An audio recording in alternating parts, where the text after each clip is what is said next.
Imagine entering a building that once resonated with centuries of prayer, a sacred space that was the heart of community worship. Today, however, across many parts of the world, historic churches are being transformed into vibrant restaurants, cozy cafés, and trendy bars.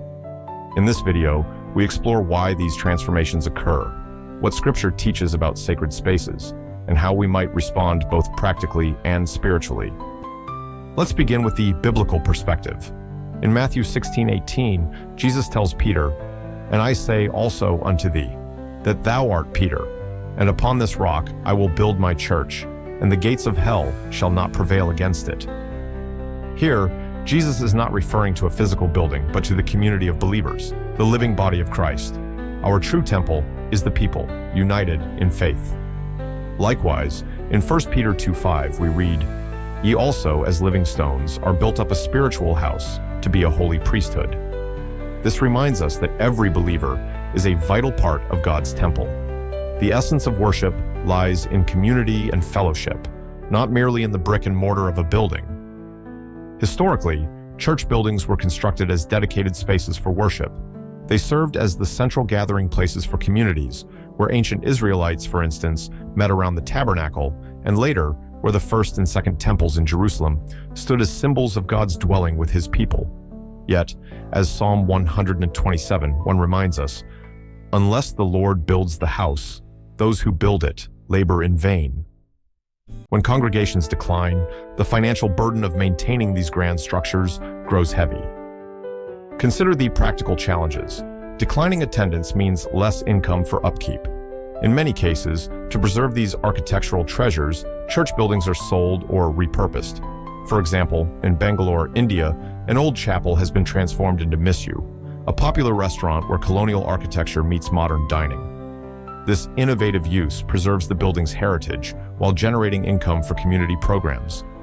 Across the United Kingdom, historic chapels like the one that once was St. Peter the Great's Church in Chichester have been repurposed into lively bars and dining venues. In Nottingham, the Pitcher and Piano Pub, housed in a former Unitarian church, offers an atmospheric setting where patrons dine under soaring stained glass ceilings. In the United States, there's Church Brew Works in Pittsburgh, a deconsecrated church that now operates as a brewery, and Taft's Ale House in Cincinnati, where a former church building has been transformed into a vibrant alehouse. These examples illustrate that while the building's original sacred purpose may no longer be maintained in the same way, its historical and architectural legacy endures. So, what does the Bible say about the sanctity of space? In John 2:16, after cleansing the temple, Jesus declared, "My house shall be called the house of prayer." His actions were a reminder that the true value of any space lies not in its physical structure, but in its purpose, worship and communion with God. Even if a building's use changes, the calling to maintain a reverent heart remains. This brings us to a vital point. Our identity as the church is not tied to a building. As 2 Corinthians 3:6 declares, "For the letter kills, but the Spirit gives life." And in 1 Corinthians 6:19, we are reminded that your body is a temple of the Holy Spirit. The true sanctuary is the community of believers and the Spirit that dwells within us. What practical steps can we take? First, church leaders can reignite community engagement by developing programs that resonate with today's generations, youth outreach, creative worship experiences, and small group gatherings. This fosters an environment where people feel valued and spiritually nourished. Second, rather than selling off the entire building, consider mixed-use models. By preserving a dedicated space for worship while repurposing adjacent areas for community services, such as a cafe, meeting rooms, or event spaces, the church can generate revenue while still serving as a spiritual haven. Finally, let us remember the timeless truth of Matthew 6:33. "But seek first the kingdom of God and his righteousness, and all these things will be added to you." Our priority must remain on cultivating genuine worship and fellowship. When we focus on being the living temple of God, our sacredness comes from our collective devotion, not the physical space.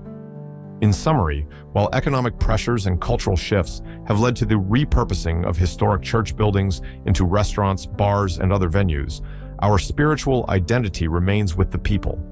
The Bible teaches us that the church is the living body of Christ, a temple built not of stone, but of love, community, and the indwelling Spirit.